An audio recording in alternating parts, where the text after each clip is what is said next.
এক মুহূর্তের একটা মাত্র ভুল আর সবকিছু ভেঙে পড়লো চোখের সামনে। একটা প্রতিশ্রুতি যা কখনো পূরণ হলো না, একটা ভালোবাসা যা পৃথিবীর সব শক্তিকেও হার মানাতে পারত, কিন্তু শেষ পর্যন্ত হেরে গেল নিষ্ঠুর সময়ের কাছে। এই গল্পে আছে রক্ত, কান্না, প্রতিশোধ আর এমন এক সত্য যা আপনার বুকের ভেতর কাঁপন ধরিয়ে দেবে। আজ আমরা দেখব সেই গল্পটা যা কোটি মানুষকে কাঁদিয়েছে, আর আজও যার রহস্য মানুষ ভুলতে পারেনি। বলছিলাম 2025 সালে মুক্তিপ্রাপ্ত একটা তেলেগু সিনেমার সার, আর আজকে আমি আপনাকে পুরো গল্পটাই শোনাবো। তো চলুন শুরু করা যাক আজকের গল্প গুঞ্জন।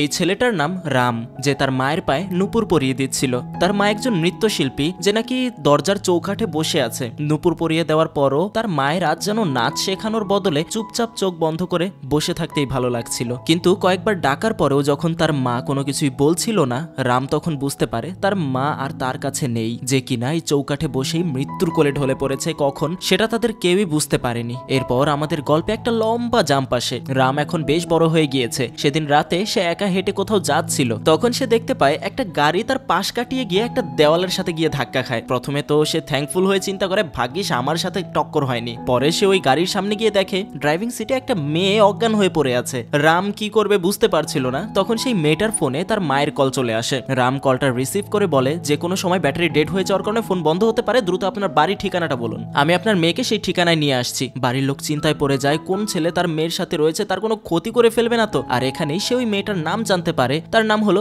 সেলভি। রাম তখন সেলভির জ্ঞান ফিরিয়ে আনে এবং কোনো রকমে তাকে হাঁটিয়ে বাড়িতে নিয়ে যায়, কারণ অ্যাক্সিডেন্ট হয়ে যাওয়ার কারণে গাড়ি তো নষ্ট হয়েছে। এখন তাদের কাছে এই রাতে হেঁটে যাওয়া ছাড়া আর কোনো উপায়ও ছিল না। কিন্তু মাঝপথে সেলভির ক্ষুধা লাগার কারণে রাম তাকে নিয়ে একটা স্ট্রিট ফুডের দোকানে যায়। সেখানে তাদের পাশে আরো একটা কাপল রাতের ডিনার করছিল। সেখানে সেই ছেলেটার খাবার খাওয়ার পরই অ্যাসিডিটি হয়ে যায়, তাই সে ওখানকার ওয়েটারকে ডেকে এই ব্যাপারে খুদ ধরতে শুরু করে, যেমন তুমি এই খাবার এভাবে কেন রান্না করেছিলে, মশলা বেশি, হ্যান ত্যান। তার উপর সে নাকি হাতের গ্লাভসও পরেনি। এই বকবক শুনে তো সেলভির মাথা গরম হয়ে যায়। সে উল্টো নেশার ভিতরে আছে, কিরা কি করে বসে। আর সে সোজা গিয়ে সে লোকটার চুল ধরে টেনে, তখন তার হাতে ওই লোকটার চুল একদম খুলে চলে আসে। আসলে ওই লোকটার মাথায় উইগ পরা ছিল। কেউ তো আর তার বউয়ের সাথে উইগ পরে ডেটে আসবে না, তাই না? নিশ্চয়ই এটা তার গার্লফ্রেন্ড ছিল। এদিকে গার্লফ্রেন্ডের কাছে ধরা পড়ে গিয়ে তার মাথা তো একদম আগুন। এরপর উল্টো দিকে সিলভিয়া ওই লোকের গাড়িতে ইটের টুকরা দিয়ে স্ক্র্যাচ করতে শুরু করে। রাম কোনোভাবে তাকে নিয়ে সেখান থেকে বেরিয়ে যায় এবং তাকে তার বাড়িতে পৌঁছে দিয়ে আসে। এখানে সেলভির মা ও দাদি তার জন্য অপেক্ষা করছিল। আর যখন রাম সেখান থেকে বেরিয়ে নিজের বাড়ি যেতে নেয়, তখন তার দেখা হয়ে যায় সেই উইগ পরা লোকের সাথে, যে কিনা পুলিশ নিয়ে তাদের কাছেই যাচ্ছিল। রামকে অ্যারেস্ট করিয়ে বলে এই ছেলের গার্লফ্রেন্ড নাকি তার সাথে সব উল্টাপাল্টা কাজ করেছে, ইচ্ছা করে আমার গাড়ির পেন্টিং নষ্ট করেছে। আর বেচারা রাম পুলিশকে কিছু বুঝাতেই পারছিল না যে ওই মেয়েটা তার গার্লফ্রেন্ড না, এমনকি মেয়েটাকে সেও চিনেও না। এমনকি আজই একটু আগে তার প্রথম দেখা হয়েছে। পরদিন রামের আঙ্কেল রামকে জেল থেকে বের করার জন্য পুলিশ স্টেশনে যায়, কিন্তু কনস্টেবলের সাথে কথা বলে জানা যায় কোনো ঘুষ টুস দিয়ে কাজ হবে না। যে মামলা করেছে ও এসআই এর ভাতিজা। আঙ্কেল কিছুটা চিন্তায় পড়ে যায় এখন সে কি করবে, কিন্তু তখনই দেখা যায় রামকে ছেড়ে দেওয়া হয়েছে, কারণ গতকাল রাতে যখন রামকে গ্রেফতার করা হয় তা সিলভিয়ার গার্ড দেখে ফেলে। আর সকালে তাকে রাতের ঘটনা সম্পর্কে জানালে সেলভি তার বাবাকে বলে একটা কলের মাধ্যমে রামকে ছাড়িয়ে নেয়। সেলভি রামকে থ্যাংক ইউ বলার জন্য পুলিশ স্টেশনে আসে, কিন্তু এতক্ষণে তো সে পুলিশ স্টেশন থেকে চলে গেছে।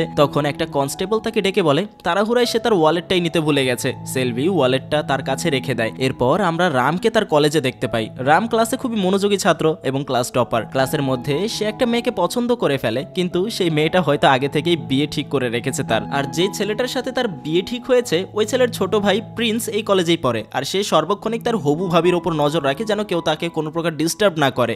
তো সেদিন কলেজে ড্যান্স প্র্যাকটিস করার সময় রামের দুই বন্ধু সেই মেয়েটার সাথে ড্যান্স করতে যায়, যেটা প্রিন্সের একদমই পছন্দ হয় না এবং এক থাপ্পড় মেরে মাটিতে ফেলে দেয়, যেটা আমাদের রামেরও খুব একটা পছন্দ হয় না। বলতে গেলে রাম এক প্রকার রেগে গিয়ে প্রিন্সকে মারতে যায়, কিন্তু শেষ পর্যায়ে রাম নিজেকে আটকে নেয়, কারণ হঠাৎ তার একটা ঘটনার কথা মনে পড়ে যায়, যেখানে একটা লোক একটা বাচ্চাকে পানিতে চুবিয়ে মারার চেষ্টা করছে। এখন কে এই বাচ্চাটা আর তার এই গল্পে কি ভূমিকা তা আমরা কিছুটা সামনে গেলে জানতে পারবো, দেখতে থাকুন। রাম তাদের দুজনকে নিয়ে সেখান থেকে চলে যায় এবং মুড ঠিক করার জন্য সিনেমা দেখতে যায়। সবাই সিনেমা হলের ভেতরে ঢুকে গেল, রাম যায় না। সে বাইরে বসেই ওই সিনেমার অডিও শুনতে থাকে, যেটা রাম ছোটবেলা থেকেই করে আসছে। একটু অদ্ভুত হলেও রাম সিনেমার অডিও শুনেই বলে দিতে পারে সিনেমাটা কেমন হয়েছে এবং হিট হবে না ফ্লপ হবে। রাতের বেলা যখন রাম অরুণ অরুণ এবং তার ওই আঙ্কেল একসাথে ড্রিঙ্ক করছিল, তখন রাম তাদেরকে জানায় সে আইএলটিএস এক্সাম পাস করে ফেলেছে, এখন সে নাকি বিদেশ চলে যাবে পড়াশোনা করতে। রাম তাদের পার্টিটা বেশ এনজয় করছিল, তখন তার ফোনে একটা অচেনা নম্বর থেকে কল আসে, যে কলটা ছিল সেলভির। প্রথমে তো রাম চিনতেই পারছিল না, কিন্তু যখন সে বলে আরে আমি ওই ড্রিঙ্ক করে অ্যাক্সিডেন্ট করা মেয়েটা যাকে তুমি বাড়িতে পৌঁছে দিয়েছিলে, তখন রাম তাকে চিনতে পারে। সেলভি বলে আমি তোমার সাথে দেখা করতে চাচ্ছি, বাকি কথা সেখানেই হবে, আমি তোমাকে আমার লোকেশন শেয়ার করছি, চলে এসো। রাম তখন তার বন্ধুদের কলের কথা জানিয়ে বলে ওই যে ড্রিঙ্ক করে অ্যাক্সিডেন্ট করা সেই মেয়েটা কল করেছিল, দেখা করতে যাচ্ছে। তখন তার এক বন্ধু বলে ওঠে দেখ ভাই, আগের বার জেলে পাঠিয়েছিল, এবার দেখিস আবার কোথায় পাঠাবে। রাম কিছুটা দ্বিধায় পড়ে যায় যে তার যাওয়াটা ঠিক হবে কিনা, কিন্তু তারপরেও কেন জানি সে চলে যায় দেখা করতে। রাম আগে আগে গিয়ে সেলভির জন্য রেস্টুরেন্টে অপেক্ষা করতে থাকে। কিছুক্ষণের অপেক্ষার পর সেলভি এসে হাজির হয় এবং উল্টাপাল্টা বিষয় নিয়ে কথা বলতে শুরু করে। রাম বসে বসে এসব বকবকানি শুনতে থাকে, আর হয়তো মনে মনে চিন্তা করছে কেন যে এখানে এসেছি। কিন্তু সবকিছুর বাদ ভেঙে যায় যখন সেলভি পাশের টেবিলে বসে থাকা ফ্যামিলিকে কথা শোনাতে শুরু করে। দারুণ সেই ফ্যামিলির সবাই একসাথে বসে ড্রিঙ্ক করছিল, আর যা সেলভির একদমই পছন্দ হয় না। সে সেখানে থাকা বাবা মাদের কথা বলতে শুরু করে, আপনাদের কোনো জ্ঞান বুদ্ধি নেই, আপনারা আপনাদের মেয়েকে নিয়ে একসাথে ড্রিঙ্ক করছেন, কিভাবে অ্যালাউ করলেন এটা আপনারা? একবার ভাবুন তো, এখন যদি আপনাদের মেয়ে ড্রিঙ্ক করা অবস্থায় গাড়ি চালায় আর কোনো একটা অ্যাক্সিডেন্ট ঘটিয়ে ফেলে। এসব হাঙ্গামা দেখে রাম তো তার দুই হাত জোরে তখনই সেখান থেকে পগার পার হয়ে যায়। এরপর সেলভি বেশ কয়েকবার রামকে কল করে তার সাথে কন্ট্যাক্ট করার চেষ্টা করে, কিন্তু রাম তার একটা কলও রিসিভ করে না। কিন্তু রাম সেলভিকে নিয়ে এতটাই চিন্তা করেছে যে যেখানেই সে তাকায় সেলভিকেই দেখতে পায়, সেখানেও কোনো না কোনো ঝামেলাই করছে সে। কল মেসেজ কোথাও কোনো রিপ্লাই না পেয়ে সেলভি একদিন সোজা তার কলেজে এসে হাজির হয়। যখন পাশ থেকে তার দুই বন্ধু মেয়েটাকে জিজ্ঞাসা করে কে তুমি, তখন সেলভি তাদেরকে উত্তর দেয় তোমাদের জানার দরকার কি আমি কে, শুধু এতটুকু জেনে রাখো আমি পৃথিবীর সবথেকে সুন্দর মেয়ে। মানে দেমাগটা দেখেছেন? এরপর সে রামকে তার দামি গাড়িতে বসে কোথায় নিয়ে যাচ্ছিল। আপনারা একটু ভাবুন তো কোথায় নিয়ে যেতে পারে? আমি সাহায্য করছি, কোনো পার্কিং বা দামি কোনো রেস্টুরেন্টে? কিন্তু না, সে রামকে একটা শ্মশান ঘাটে নিয়ে যায়, যেখানে তখনও একটা লাশ পুড়তে দেখা যায়, যা দেখে রাম অনেকটা ভয় পেয়ে যায় আর ভয়ে ভয়ে জিজ্ঞাসা করে তুমি আমাকে এখানে নিয়ে এসেছো কেন? তখন সেলভি বলে আর কিসের জন্য, তোমাকে প্রপোজ করব তাই। তৎক্ষণাৎ সেলভি আবারও বলে ওঠে আরে না না, মজা করছিলাম, আমার স্বপ্ন আমি একজন বড় ডিরেক্টর হব, আমি অনেক গল্প ভেবে রেখেছি, কিন্তু কেউ আমার গল্প শুনতে চায় না, তাই আজ আমি তোমাকে এখানে নিয়ে এসেছি তোমাকে গল্প শোনাবো বলে। এরপর সে তাকে নিয়ে একটা কবরের উপর বসে পড়ে আর কি এক অদ্ভুত নামের গল্প শুনতে শুরু করে। অকাল নামের একটা রাজ্যে নাকি 4 রাজকন্যা থাকে, যার মধ্যে একজন মতীশ্বরী। সে তার তীর ধনুক চালানোর পরীক্ষা করার জন্য সেই রাজ্যের রাজার মাথায় আপেল রেখে দাঁড় করিয়ে দেয়। রাজকন্যা যখন তীর চালায় সেটা মাথায় রাখা আপেলকে ভেদ না করে পাশে ধরে রাখা ফলের থালাতে আছড়ে পড়ে, যা দেখে রাজকন্যা তো আনন্দে আত্মহারা। এরপর আসে রাজকুমারী মনেশ্বরী, যার একটা চোখ ছিল টেরা, তার তীর গিয়ে আঘাত করে রাজার পাশে দাঁড়িয়ে থাকা মন্ত্রীর পাগড়িতে। এর পরের পালা আসে রাজকুমারী কামেশ্বরীর, যে কিনা রাজার প্রাইভেট পার্টের দিকে তীরটা ছুঁড়ে মারে, ভাগ্য ভালো থাকে নিশানাটা ছুটে যায়। এরপর বাকি থাকে আর একজন, তার নাম সিলভেশ্বরী, যার ছিল যেমন গুণ তেমনই রূপ, সুন্দর হলেও তার নাকি বিয়ে করার কোনো ইচ্ছা ছিল না। সে একাই 100 এটা প্রমাণ করার জন্য সে একসাথে 3টা তীর বের করে এবং রাজার দিকে চালিয়ে দেয়, যা সোজা রাজার বুকে গিয়ে আঘাত করে। তো সিলভির এই বিরক্তিকর কাহিনী আর শোনা যাচ্ছিল না, এটা কোনো মুভির গল্প হলো, আমাদের বাপ দাদার আমলের গল্প। সেলভি বলে ঠিক আছে এটা বাদ, আমি তোমাকে পরে অন্য কোনো গল্প শোনাবো। এরপর সেলভি রামকে তার বাড়িতে পৌঁছে দিতে চায়, কিন্তু মাঝপথে তাদেরকে ওভারটেক করে দুটো বাইক ওভার স্পিডে চলে যাচ্ছিল। তখন সেলভিও তার গাড়ির স্পিড বাড়িয়ে তাদেরকে ফলো করতে শুরু করে। যখন রাস্তায় রেড সিগন্যাল পড়ে সেলভি তাদেরকে নীতি কথা শোনাতে শুরু করে, এই দেখো এটা আমার হাজবেন্ড ওভার স্পিডে বাইক চালাতো, কি হলো পা ভেঙে বসে আছে, কালকে যদি এই ওভার স্পিডে চালানোর জন্য তোমাদের অ্যাক্সিডেন্ট হয়ে যায় তাহলে কি করবে? এর ওপরে তোমরা আবার হেলমেটও পরোনি, নিজেদের জীবনের তো একটু খেয়াল রাখো। তারপর সেই দুজন বাইকার সেলভির কথা মেনে নেয় আর সেখান থেকে চলে যায়। এরপর সেলভি রামকে তার ঘর পর্যন্ত ড্রপ করে দেয় আর বলে আচ্ছা বাই, কালকে দেখা হবে। একদিকে তো রাম চিন্তায় পড়ে যায়, এই মেয়ে কালকেও আমার সাথে দেখা করতে চাচ্ছে কেন, কালকে না আবার কি ঝামেলা দাঁড় করায় কে জানে। ঘরের ভেতর গিয়ে রাম সোজা একটা চেয়ারে বসে পড়ে, তাকে দেখে খুবই ক্লান্ত মনে হচ্ছিল, যেন কোনো যুদ্ধ লড়ে এসেছে। রামের দুই বন্ধু এই ক্লান্তির অন্যই মানে বের করে ফেলে, কি ব্যাপার খুব ক্লান্ত দেখাচ্ছে, খুব পরিশ্রম করতে হয়েছে তাই না? রাম বলে আরে তোরা যা ভাবছিস তাই না, হয়েছে আরো উল্টো। আর তারপর তাদেরকে আজকে পুরো ঘটনা খুলে বলে। পরদিন সকালে কলেজের এক কাপল তাদের পরিবারকে না জানিয়ে বিয়ে করে নেয়, যার জন্য কলেজের সব স্টুডেন্টরা আনন্দ ফুর্তি করছিল। কিন্তু তখন সেখানে একজন এসে ছেলের গালে এক চর বসিয়ে দিয়ে বলে এটা কোনো বিয়ে করার বয়স তোমাদের? তোমাদের? তোমরা কলেজে পড়াশোনা করতে আসো নাকি বিয়ে করতে? তারপর সেলভি রামকে বলে, মিস্টার সচিন গাড়িতে গিয়ে বসুন, আমরা এখন ক্রিকেট খেলতে যাব। আর সবার সামনে রাম কিছু বলতেও পারছিল না, কিন্তু এবার রাম একা একা না গিয়ে তার ওই দুই বন্ধুকেও সাথে করে নিয়ে যায়। সেলভির সাথে তার এক ফ্রেন্ডও ছিল। সেলভি তাদেরকে একটা পার্কে নিয়ে যায় যেখানে ছোট ছোট বাচ্চারা ক্রিকেট খেলছিল। সেলভিও তাদের সাথে খেলতে শুরু করে আর তারা দূরে দাঁড়িয়ে তা দেখতে থাকে। তখন সেলভির ফ্রেন্ড সেলভির ব্যাপারে বলতে লাগে যে সে খুব ভালো মেয়ে। সেদিন সেলভি তার সাথে একটা পার্টিতে গিয়েছিল যেখানে কিছু মেয়ে তাকে কোকের সাথে দুষ্টু পানিয়ে খাইয়ে দিয়েছিল। নয়তো ও কখনো ড্রিঙ্ক করে না। সেলভি সহজে কাউকে পছন্দ করে না, নিজের ফ্রেন্ডও বানায় না, কিন্তু যদি কাউকে পছন্দ করে ফেলে তাহলে তার সঙ্গ ছাড়ে না। এসব কথা শোনার পর সেলভির প্রতি রামের ইমপ্রেশনটা একদম পুরো কেমন যেন 360 ডিগ্রি অ্যাঙ্গেলে ঘুরে যায়। এখন রাম সেলভির করা সবকিছু অন্যভাবে দেখতে শুরু করে, কারণ রাম এতদিন ভেবে এসেছে যে সেলভি এমন মেয়ে, সে আবার আরেকজনকে কিভাবে এইসব জ্ঞান দেয়, কিন্তু মূলত আসলে সে ওরকম খারাপ কোনো মেয়ে না, সে ড্রিঙ্ক করে না। সেদিনকার সত্য কথাটা তো সে আজকে জানতেই পারলো। এরপর সেলভি তাকে নিয়ে মন্দিরে যায় যেখানে পণ্ডিতকে সে তার ফ্রেন্ড হিসেবে পরিচয় করিয়ে দেয়। একটু পর তারা সবাই লেকের পারে যায় যেখানে সেলভি তাদেরকে আরো একটা গল্প শোনাতে শুরু করে এবং সবাইকে ইমাজিন করতে বলে। এই গল্পটা ফিউচারকে কেন্দ্র করে। এখন একজন লোক সম্পূর্ণ পুরুষ জাতিকে শেষ করার লক্ষ্যে নামে, তখন সেখানে একটা ছেলেকে বাঁচানোর জন্য সেই গল্পের হিরো সেলভাম নামের একটা মেয়ে উপস্থিত হয় যে কিনা বন্দুক দিয়ে অনবরত গুলি চালাচ্ছিল। এখন এই গল্প শুনে রামের মুড আবারও খারাপ হয়ে যায়। এর ওপর সেলভি বারবার জিজ্ঞাসা করতে থাকে তার গল্পটা কেমন লেগেছে, আর রামও বেশ কয়েকবার বলে গল্পটা পছন্দ হয়নি। তাই সেলভি পাশের লেকে পড়ে যায়। আর এখন তো সেলভিকে বাঁচানোর জন্য তাকেও পানিতে লাফ দিতেই হবে।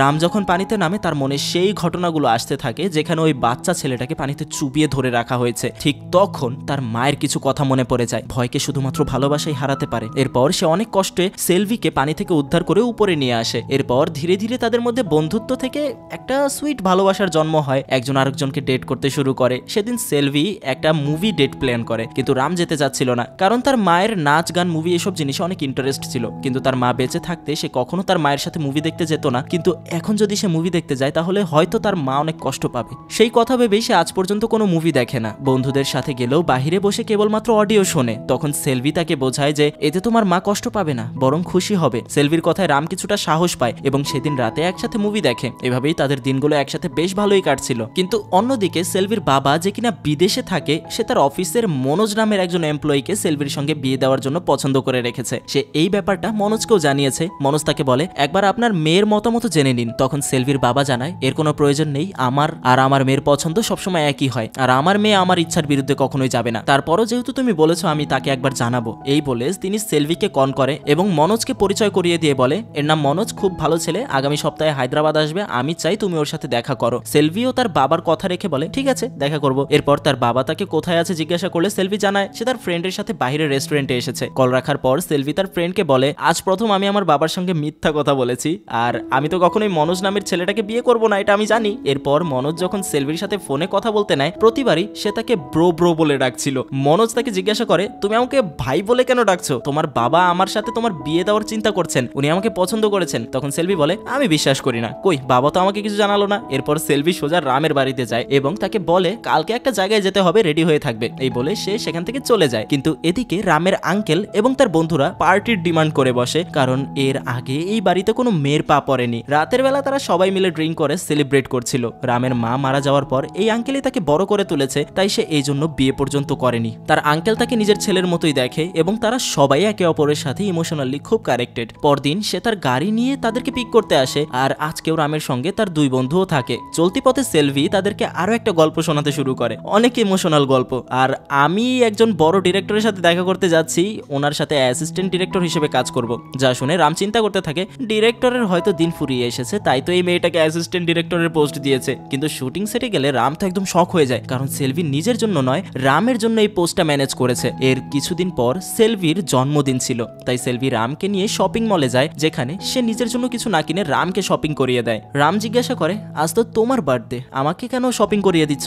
এতে সেলভি জানায় আজ আমার বার্থডে, আর এই দিনে আমি আমার বয়ফ্রেন্ডকে সুন্দর পোশাকে দেখতে চাই। এরপর তারা তাদের গাড়ির দিকে এগিয়ে যাচ্ছিল, কিন্তু রাম ট্রাফিকের কারণে মাঝ রাস্তায় আটকে যায় এবং তার নজর পড়ে যায় দূরে থাকা একটা লোকের দিকে, যে ছোটবেলায় তাকে সুইমিং পুলে চুবনি দিয়ে বলেছিল আমি তোকে বলেছিলাম না সিনেমা থেকে দূরে থাকবি। তখন এইসব কথা মনে করে রামের এনজাইটি শুরু হয়ে যায়। সেলভি পেছনে ঘুরে দেখে রাম এখনো সেখানে দাঁড়িয়ে আছে। সে রামের দিকে যেতেই তার সাথে একটা গাড়ির অ্যাক্সিডেন্ট হয়ে যায়, আর সেখানে থাকা লোকেরা তাকে নিয়ে হাসপাতালে যায়। ডাক্তার তো তার চিকিৎসা ঠিকঠাক মতোই করেছে, কিন্তু এখনো পর্যন্ত তার জ্ঞান ফিরেনি, তাই সবাই বেশ চিন্তিত। রাম তখন সেলভির বেডের পাশে মাথা রেখে ঘুমিয়ে যায়। তখন তার স্বপ্নে তার ছোটবেলাকার মায়ের সাথে কাটানো সময়গুলো মনে পড়তে থাকে। তার মা ছিল একজন ডান্স টিচার যে কিনা ছোট ছোট বাচ্চাদের নাচ শেখাতো, আর তার বাবা ছিলেন দেশের অনেক বড় ফিল্ম ডিরেক্টর। তাদের পরিবারের দিনগুলো খুব সুন্দরভাবেই কাটতে থাকে। বড় বাংলোতে থাকতো তারা, টাকা পয়সার কোনো অভাব ছিল না। কিন্তু কেন জানি রামের বাড়ির লোকেরা তার সাথে কোনো সম্পর্ক রাখতে চাইছিল না। আর অন্যদিকে রামের বাবাও তার দিকে খুব একটা খেয়াল রাখতো না, সারাদিন নিজের কাজ ক্যারিয়ার নিয়েই পড়ে থাকতো। ছেলের কোনো স্কুল প্রোগ্রামে যেত না, কোথাও ঘুরতে নিয়ে যেত না, এক কথায় বলা যায় পরিবারকে সময় দিত না। সে কোনো কাজে কল আসলে তৎক্ষণাৎ বাড়ি থেকে বেরিয়ে যেত।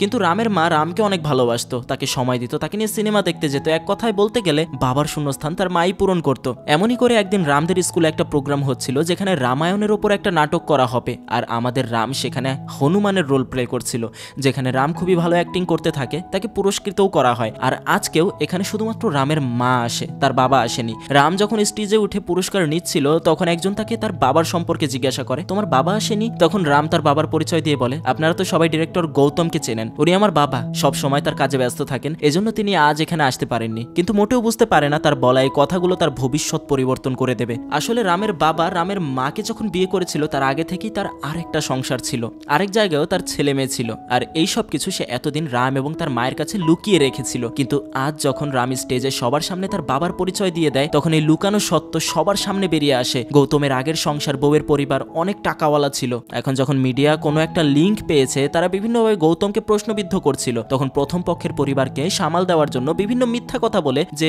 এটা আমার নামে মিথ্যা গুজব ছড়ানো হচ্ছে। এইদিকে কোনোভাবে ম্যানেজ করে গৌতম তার ঘরে আসে, এসে দেখতে পায় রাম সুইমিং পুলে গোসল করছে। তখন সে পানিতে রামের মাথা চেপে ধরে বলে, তোকে বলেছিলাম ঠিকঠাক করে পড়াশোনা করতে, এই সব করতে তোকে স্কুলে পাঠিয়েছি, কতবার বলেছি তোকে এইসব নাটক সিনেমা থেকে দূরে থাকতে। এদিকে রামের নিঃশ্বাস বন্ধ হয়ে আসছিল। তখন সেখানে রামের মা চলে আসে এবং রামকে এভাবে পানিতে চুবাতে দেখে সে গৌতমের ওপর অনেক রেগে যায় আর বলে, তুমি একটা পশু, পশুর চেয়েও অধম, কোনো পশুও তো তার সন্তানকে এভাবে মেরে ফেলতে চায় না। এরপর রামের মা রামকে নিয়ে গৌতম এবং তার ঘর ছেড়ে বেরিয়ে আসে আর একটা ছোট্ট বাড়িতে থাকতে শুরু করে। কিন্তু ওই পুলের ঘটনাটা রাম কোনোভাবে ভুলতে পারে না, যেই বাবাকে নাকি ছোটবেলা থেকে সে দেখে এসেছে যে তার সাথে এমন কাজ করলো, এমনকি তার আড়ালে সে এমন একটা সত্য লুকিয়ে রাখতে পারলো, এমনকি সে ঠিকভাবে ঘুমাতেও পারতো না। তারপর থেকে একদম ট্রমাটাইজ হয়ে পড়েছিল, সে মানসিকভাবে ভেঙে পড়েছিল। ফিল্ম, ডান্স এসব থেকে সে নিজেকে দূরে সরিয়ে নেয়। এমনকি একদিন সে তার মায়ের নুপুর বাহিরে ফেলে দেয়, কিন্তু পরদিন সকালে রাম সেটা আবার খুঁজে এনে তার মায়ের পায়ে পরিয়ে দেয়।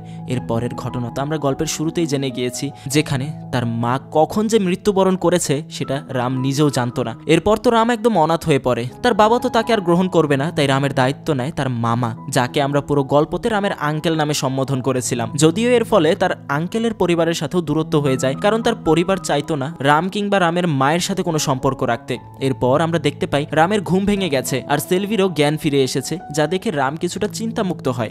সেলভির মা ও দাদি হাসপাতালে সেলভিকে রাত দিন টেক কেয়ার করতে শুরু করে। সে খুব দ্রুত সুস্থ হয়ে ওঠে এবং হাসপাতাল থেকেও রিলিজ হয়ে যায়। সেদিন সেলভিকে দেখতে মনোজ এবং তার পরিবার হুট করে হাজির হয়ে যায়। পরিস্থিতি সামাল দেওয়ার জন্য সেলভি রামকে বাড়িতে ডেকে নেয়। রাম তো যথারীতি তার দুই বন্ধুকে নিয়ে সেখানে উপস্থিত হয়। বাড়ির বাইরে দামি দামি লাক্সারিয়াস কার দেখে রাম তার বন্ধুরা ভয় পেয়ে যায়। সেলভির বাবা হায়দ্রাবাদের আম্বানি নয় তো। তারপরেও তারা বুকে সাহস নিয়ে ভেতরে প্রবেশ করে। সেলভি রামকে তার বয়ফ্রেন্ড হিসেবে পরিচয় করিয়ে দিয়ে বলে, আমরা দুজন দুজনকে ভালোবাসি এবং বিয়ে করতে চাই। যা শুনে তো সবার মাথায় আকাশ ভেঙে পড়ে। ছেলের পরিবার তো লজ্জায় পড়ে যায়। সেলভির মা তাকে বলে, এদেরকে তোমার বাবা পাঠিয়েছে, এখন তুমি তোমার বাবাকে কিভাবে ম্যানেজ করবে? সেলভি বলে, আমি আমার বাবাকে ম্যানেজ করে নেব, তুমি চিন্তা করো না। এরপর রাম ও তার দুই বন্ধুকে নিয়ে সেলভি চলে যায় তার সেই বেস্ট ফ্রেন্ডের বিয়েতে, যেখানে তারা সবাই বিয়েটা বেশ এনজয় করে। সেলভি তো তার ফ্রেন্ডের বিয়েতে নিজের বিয়ে কল্পনা করতে থাকে। বিয়ে থেকে ফেরার সময় তাদের গাড়িটা কোনো একটা কারণে মাঝপথে থেমে যায়। তখন রাম আশেপাশের জায়গাগুলো দেখছিল। তখন তার চোখ একটা বাড়ির দিকে গিয়ে আটকে যায়। এটাই তো সেই বাড়িটা যেখানে রাম তার মায়ের সাথে শেষ কটা দিন কাটিয়েছিল। রাম দেখতে পায় বাড়ির দরজাটা খোলা, তাই সে বাড়ির ভেতরে ঢুকে পড়ে। ঘরের বিভিন্ন জিনিস ধরতেই তার ছোটবেলার কথা মনে পড়ে যাচ্ছিল। এই তো সেই চৌকাঠ, এই তো সেই দরজা। কিন্তু আর একটু ভেতরে গেলে সে বুঝতে পারে আজও এই ঘরটা সেই রকমই আছে যেমনটা তার ছোটবেলায় ছিল। ভেতরে দেওয়ালে তার মায়ের একটা ছবি ঝুলে আছে, যেটাতে এখনো কাঁচা ফুল ঝোলানো। তখন তার সামনে আসে তার বাবা গৌতম। তার মা তাকে ছেড়ে আসার পরেই তার ডাউনফল শুরু হয়। সে এখন তার সবকিছু হারিয়ে ফেলেছে। এখন জীবনের বাকি কটা দিন রামের বাবা গৌতম রামের মায়ের স্মৃতি জড়িয়ে বাঁচতে চায়। এরপর গৌতম রামের পা জড়িয়ে ধরে বলে, আমাকে তুই ক্ষমা করে দে বাবা, আমার সাহস হয়নি তোর সামনে যাওয়ার, কিন্তু আমি জানতাম কোনো না কোনো দিন তুই এই বাড়িতে আসবি। আমি সেই অপেক্ষায় ছিলাম এতদিন। আমি চাই অন্তত আমার মারা যাওয়ার পর আমার শেষকৃত্যের কাজটা তুই শেষ করিস। এরপর রাম তাকে আশ্বাস দিয়ে সেখান থেকে চলে যায়। ফেরার পথে সে সেলভিকে থ্যাংক ইউ জানিয়ে বলে, ধন্যবাদ তোমাকে আমার জীবনে আসার জন্য। মায়ের মৃত্যুর পর আমি তো ভুলেই গিয়েছিলাম ভালোবাসা কি, আর তুমি এসে আমার পুরো জীবনটা পাল্টে দিয়েছো, ভালোবাসায় ভরিয়ে দিয়েছো। মাঝে মাঝে আমার মনে হয় তোমাকে আমার জীবনে মাই পাঠিয়েছে। মনে আছে যেদিন তুমি আমার জীবনে এসেছিলে, আমাদের প্রথম দেখা হয়েছিল, সেদিন আমার মায়ের জন্মদিন ছিল। সেদিন আমি সারাদিন মায়ের কবরের সামনে বসেছিলাম। রাতে রাতে বাড়ি ফেরার পথে তোমাকে আমি প্রথম দেখেছিলাম। আর সেখান থেকে দৃশ্য পরিবর্তন হয়। এরপর কিছুদিন পরে সেলভির বাবা ইউএস থেকে বাড়ি ফিরে আসেন এবং পরিবারের সাথে একসাথে সময় কাটাতে থাকেন। সেদিন রাতে সেলভি তার বাবার সাথে কোনো একটা বিষয় নিয়ে কথাবার্তা শুরু করে। এরপর দিন সে রামকে শিব মন্দিরে ডেকে আনে এবং নিজের কসম দিয়ে বলে, আজ থেকে আগামী 3 বছর আমরা দেখা করব না, কোনো কথা বলবো না, আর এই 3 বছরে একজন সফল মানুষে পরিণত হতে হবে তোমাকে, আর 3 বছর পর আমরা ঠিক এখানেই দেখা করব। এরপর সেলভি কান্না করতে করতে রামকে জড়িয়ে ধরে আর কিছুক্ষণ পর সেখান থেকে চলে যায়। রাম কিছুই বুঝতে পারছিল না কি হয়ে গেল এক মুহূর্তের ভেতরে, একটা সময়ের ভেতরে। সেলভি তার জীবন থেকে চলে যাওয়ার পর রাম একদম হতাশ হয়ে পড়ে, ভেঙে পড়ে। এই ডিপ্রেশনের মধ্যে বেশ কয়েকটা মাস পেরিয়ে যায় রামের, কিন্তু রাম তখনও দেবদাস হয়েই ঘুরছিল। রামের এরকম অবস্থা তার আঙ্কেলের সহ্য হচ্ছিল না, তাই সে রামকে একদিন গালে চড় দিয়ে দেয় আর বোঝায়, সেলভি তোমাকে 3 বছরের সময় দিয়েছে, এই সময়টাকে তুমি এভাবে নষ্ট করবে? এই সময়ের মধ্যে তোমাকে বড় কিছু হতে হবে যাতে 3 বছর পর তুমি সেলভির সামনে বুক উঁচু করে দাঁড়াতে পারো আর বলতে পারো আমি একজন সফল মানুষ হয়ে দেখিয়েছি। আর সেদিন সেলভির ফ্রেন্ডও কোনো একটা কাজে এদিক দিয়েই যাচ্ছিল, তখন রামের সাথে সে দেখা করতে চলে আসে। সেই সময় সে তাকে সত্যি বলে দেয় যে যেদিন তোমাকে হুট করে জেল থেকে ছেড়ে দেওয়া হয় তার কারণ ছিল সেলভি, যে তার বাবার সাহায্যে তোমাকে মুক্ত করে এবং এর কিছুক্ষণ পর তোমার সাথে পুলিশ স্টেশনে দেখা করতে গিয়েছিল। তোমার সাথে দেখা করতে না পারলেও সেদিন তার হাতে আসে তোমার সেই ওয়ালেটটা যেটার মধ্যে তোমার মায়ের ছবি ছিল। সেলভির প্রথম দেখাতেই তোমার মাকে চিনে ফেলে, ওনার কাছেই ছোটবেলায় সেলভি ডান্স শিখতো। এরপর সে এই ব্যাপারে কিছুটা খোঁজ খবর নেয়, তোমার বাবার সাথেও দেখা করে আর তোমার সাথে তোমার বাবার দেখা করিয়ে দেয়। সেখানে সে রামের মায়ের লেখা একটা ডায়েরি দেখতে পায়, যেখানে রামের মা তার মনের কথাগুলো রেখেছিল। রামের মা সবসময় চাইতো তার ছেলেও তার বাবার মতো একজন বড় ডিরেক্টর হোক, আর সেদিনই সেলভি চিন্তা করে ফেলে রামের স্বপ্ন সে পূরণ করবেই। এরপরেই সে তোমার জীবনে এসে তোমার সিচুয়েশনটা ক্রিয়েট করে যেন তুমি তোমার ভেতরকার ভয় থেকে বেরিয়ে আসতে পারো। গল্পের স্টোরি শোনানো তো একটা বাহানা ছিল যাতে রামের ফিল্ম মেকিং এর উপর আগ্রহ জন্মায়। এরপর জেনে বুঝে লেকে পড়ে যাওয়া, তোমার ওকে বাঁচানো, একসাথে সিনেমা দেখা, আমার বিয়েতে তোমাকে নিয়ে আসা, আর ফেরার পথে সে রাস্তা দিয়ে ফেরা, তোমাদের সেই বাড়ির সামনের গাড়িটি থেমে যাওয়া, সবকিছুই ছিল একটা সাজানো যেন তুমি তোমার ভেতরকার ভয়কে হারাতে পারো। তোমার জীবনটাকে সেলভি ঠিক করতে চেয়েছিল, কারণ সেলভি তোমার মাকে অনেক ভালোবাসতো। সেলভি তো তোমাকে ছোটবেলা থেকে পছন্দ করতো, আর এই কয়দিনে একসাথে সময় কাটানোর কারণে তুমিও ওকে পছন্দ করে ফেলেছো, আর এটাকেই সেলভি এখন ব্যবহার করেছে। আর যেদিন তুমি একজন বড় ডিরেক্টর হয়ে উঠবে সেদিন তোমাকেও বিয়ে করবে। সে তার বাবার সাথে লড়াই করেছে, তার বাবা তাকে এই শর্ত দিয়েছিল। এতদিনে সেলভি ওর নিজ থেকে অনেক কষ্ট করেছে, এখন তোমার পালা। এরপর রাম নিজের মধ্যে সাহস নিয়ে আসে এবং মন প্রাণ দিয়ে কাজ শিখতে শুরু করে। এরপর একদিন আসে যেদিন রাম তার নিজের সিনেমায় কাজ শুরু করে দেয় এবং সেই সিনেমাটা সুপারহিট হয়ে যায়। এর মধ্যে 3 বছরও পেরিয়ে যায়। রাম সেলভির কথা মতো সেই শিব মন্দিরের কাছে যায় এবং তার জন্য অপেক্ষা করতে থাকে। তখন সেই মন্দিরের পণ্ডিত রামকে একটা চিঠি দিয়ে দেয় যেটা ছিল সেলভির। চিঠিটা পড়তেই রামের পায়ের নিচের মাটি সরে যায়। চিঠিতে লেখা ছিল, সেদিন যখন গাড়ির সাথে আমার অ্যাক্সিডেন্ট হয় ডক্টর আমাকে বেশ কয়েকটা টেস্ট দিয়েছিল যার মাধ্যমে আমি জানতে পারি আমার ব্লাড ক্যান্সার। আমি জানি আমি হয়তো আর বেশি দিন বাঁচবো না, আর আমি এটাও জানি তুমি এই খবর জানার পর অনেক কষ্ট পাবে। তাই তো আমি তোমাকে আমার থেকে 3 বছরের জন্য দূর করে দিয়েছিলাম যাতে আমার জন্য তোমার জীবনের কোনো ক্ষতি না হয় আর তুমি জীবনে অনেক বড় কিছু করতে পারো। আর এজন্যই আমি তোমাকে আর এই অসুখের কথা জানাইনি। আর শেষে সে তাকে আই লাভ ইউ বলে। চিঠিটা পড়ে রামের ভেতর ভেঙে চুরে একদম চুরমার হয়ে যায়। সে আজ বুঝতে পারে কেন সেলভি তাকে 3 বছরের জন্য দূরে সরিয়ে দিয়েছে, কেন তার জীবন থেকে দূরে সরিয়ে দিয়েছে। তার বাবার বিষয়টা তো শুধুমাত্র একটা বাহানা ছিল, বরং সেলভি তাকে এতটাই ভালোবেসেছে যেটা কেউ তাকে বাঁচতে পারতো না। রাম এই সব জানতে পেরে একদম ভেঙে যায়, কিন্তু তখনই সেলভি ছুটতে ছুটতে সেখানে কোণে বেশে হাজির হয়। প্রথমে তো রাম তাকে শক্ত করে জড়িয়ে ধরে আর বলতে লাগে তুমি বেঁচে আছো। এর পর মুহূর্তে এক থাপ্পড় দিয়ে বলে এসব উল্টাপাল্টা মজা কে করে। সেলভি তখন তাকে সরি জানিয়ে বলে আমি ভেবেছিলাম আমার হয়তো দেরি হবে, তাই যাতে তুমি বোর না হও তাই চিঠিটা লিখে রেখেছিলাম। আর 3 বছর আগে আমার বাবা আমার কাছে এই চ্যালেঞ্জ রেখেছিল, আর সত্যি বলতে এটা মজা ছিল। যদি 3 বছরে তুমি সাকসেসফুল হয়ে যাও তাহলেই আমার বিয়ে তোমার সাথে হবেই, চ্যালেঞ্জ পূরণ করতেই এত ঝামেলা। আর যখন তুমি সাকসেসফুল হয়ে গেছো, বাবা সেই প্রমিস ভেঙে আমার বিয়ে জোর করে ওই মনোজের সাথেই করিয়ে দিচ্ছিল, আর তাই তো আমি ঘর থেকে পালিয়ে এসেছি। আর আমার পিছনে অনেকগুলো গুন্ডা পড়ে আছে, তোমার এখন ওদেরকে দেখতে হবে। কিছুক্ষণ পর সেখানে 4-5 জন গুন্ডা চলে আসে এবং তার সাথে সেলভির বাবাও আসে। তার বাবা সোজা সেলভির দিকে বন্দুকের নল তাক করে। সেলভি তখন রামের পেছনে লুকিয়ে পড়ে আর রাম তার বাবাকে বোঝাতে লাগে আপনার মেয়ে আপনাকে অনেক ভালোবাসে, তাই সে আমাকে 3 বছরের সময় দিয়েছিল সফল হওয়ার জন্য। আর আপনিও তো কথা দিয়েছিলেন যেদিন আমি সফল হব সেদিন আমার সাথে আপনার মেয়ের বিয়ে দেবেন, তাহলে আজ কেন আপনি আপনার কথা কথা ভাঙছেন। এই 3 বছরে আপনি বুঝতে পারেননি আমরা একে অপরকে কতটা ভালোবাসি। তারপরেও আজ যদি আপনি আপনার মেয়েকে নিয়ে চলে যেতে চান তাহলে আমার লাশের উপর দিয়ে যেতে হবে, মেরে দিন আমাকে, আর আপনার মেয়ের খুশিকেও গলা চেপে মেরে ফেলুন, যার ফলে সেলভির বাবা তাদের দুজনের সম্পর্ক একসময় মেনে নেয়। রামের এইরকম কথাবার্তা শুনে আসলে সে খুব খুশি হয়েছে, আর এই বিষয়টাতে তাদেরকে আর বাধা দিতে পারেনি। দুজনকে সে আশীর্বাদ করে এবং সেখান থেকে চলে যায়। আর এরপর খুব তাড়াতাড়ি তাদের বিয়ে হয়ে যাবে এবং এক নতুন জীবনে তারা পা দেবে। আর এখানেই শেষ হয় আমাদের গল্পটা। তো সেখানে ব্লাড ক্যান্সারের বিষয়টা আমি সত্যি স্ক্রিপ্টিং করার সময় এরকম ভাবেই করেছি যেন আপনারা একটা শখ খান। তো যাক, ওটা তো আপনি একটা ফাইজলামি ছিল। কেমন লাগলো আজকের গল্পটা সেটা কমেন্ট করে জানাতে পারেন, ভিডিওটা শেয়ার করে দিতে পারেন বন্ধুদের সাথে, আর নিচে লাইকের বাটনটা আছে, সাবস্ক্রাইব তো করবেন। পাশাপাশি এই যে স্ক্রিনে আরো একটা ভিডিও ভেসে উঠেছে, ক্লিক করে দেখা শুরু করতে পারেন। ধন্যবাদ।